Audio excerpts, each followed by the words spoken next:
अस्सलाम वालेकुम, मैं मोहम्मद इमरान तुसा देखे पे मेरा यूट्यूब चैनल सराकी बॉय। आज संगत की बंदे नाल लई शर्त भाई थोड़ा मैं दिखावी ना को तो दिखा पतन दिखा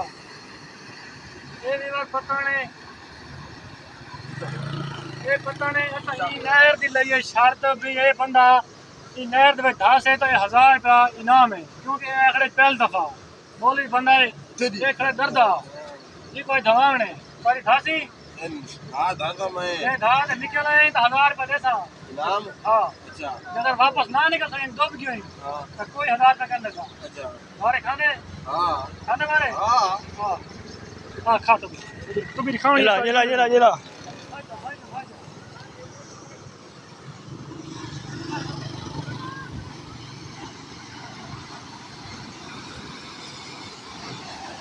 बंदा हूँ दाना पे देखी ना लिखाए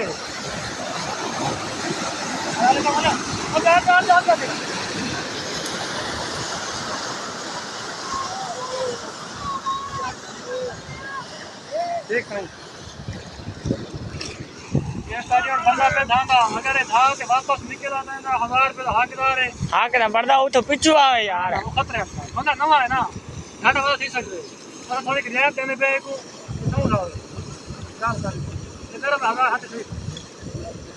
पहली दफा यार कोई बात नहीं कितना में खाया वो